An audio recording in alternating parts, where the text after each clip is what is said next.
Bismillahirrahmanirrahim. Assalamualaikum warahmatullahi wabarakatuh.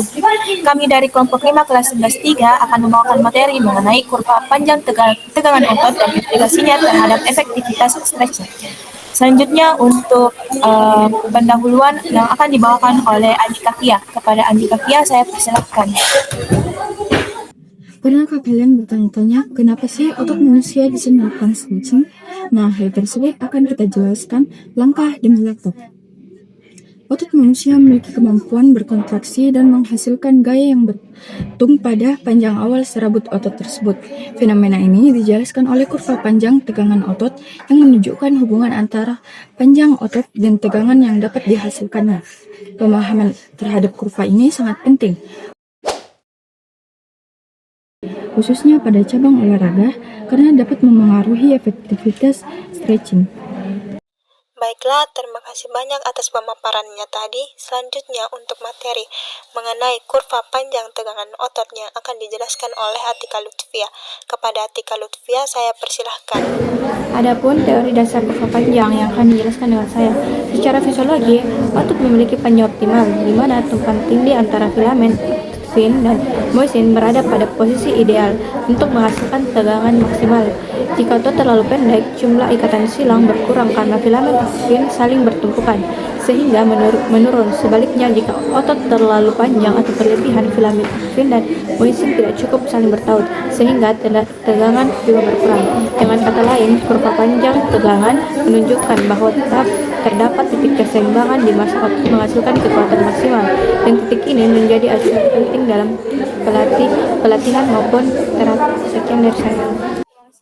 Terima kasih banyak atas pemaparannya tadi. Selanjutnya untuk implikasi efektivitas stretching yang akan dijelaskan oleh saya sendiri. Assalamualaikum warahmatullahi wabarakatuh. Perkenalkan, nama saya Quratul Aini dari kelas 11-3 kelompok 5 akan menjelaskan mengenai stretching. Stretching adalah latihan fisik yang dilakukan untuk meningkatkan fleksibilitas dan rentang gerak tubuh. Stretching melibatkan gerakan yang memperpanjang otot dan tendon, sehingga meningkatkan kemampuan tubuh untuk bergerak dengan lebih leluasa. Stretching bertujuan untuk meningkatkan fleksibilitas dan kisaran gerak sendi. Nah, manfaat stretching itu antara lain yang pertama, meningkatkan fleksibilitas tubuh. 2. Mengurangi kekakuan otot. 3. Meningkatkan rentang gerak sendi. 4. Mengurangi risiko cedera. 5.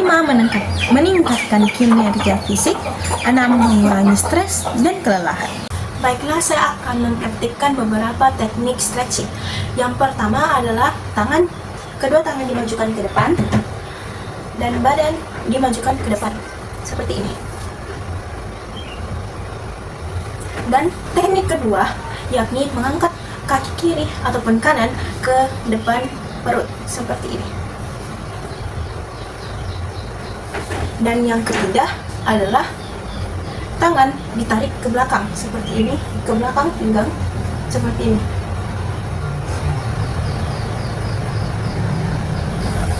Dan yang keempat yakni tangan dilipat ke belakang seperti ini. Ini bisa dilakukan dengan tangan kiri ataupun tangan kanan seperti ini.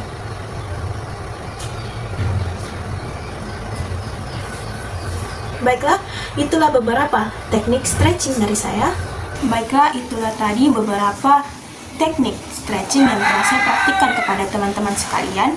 Selanjutnya, jika stretching dilakukan terlalu berlebihan hingga melewati panjang optimal, otot bisa kehilangan kemampuan menghasilkan gaya secara maksimal, bahkan meningkatkan risiko cedera mikro pada serabut otot. Nah, sebaliknya, jika stretching terlalu singkat dan tidak mencapai panjang optimal, fleksibilitas tidak berkembang secara signifikan. Oleh karena itu, pengaturan intensitas dan durasi stretching menjadi kunci dampak yang diberikan stretching kepada fleksibilitas tubuh kita. Sekian dari saya. Wassalamualaikum warahmatullahi wabarakatuh. Selanjutnya untuk kesimpulan yang akan dibawakan oleh Andika Fia, kepada Andika Fia saya persilahkan. Kurva panjang tegangan otot memberikan gambaran ilmiah tentang bagaimana panjang otot memengaruhi kekuatan yang dihasilkan. Dalam konteks stretching, konsep ini menuntut kita untuk tidak sekedar menarik otot sebatas kemampuan maksimalnya, tetapi menempatkannya pada panjang optimal untuk mendukung performa dan mencegah cedera. Stretching yang efektif adalah kombinasi antara pemahaman fisiologi otot dan kesadaran akan batas tubuh kita sendiri.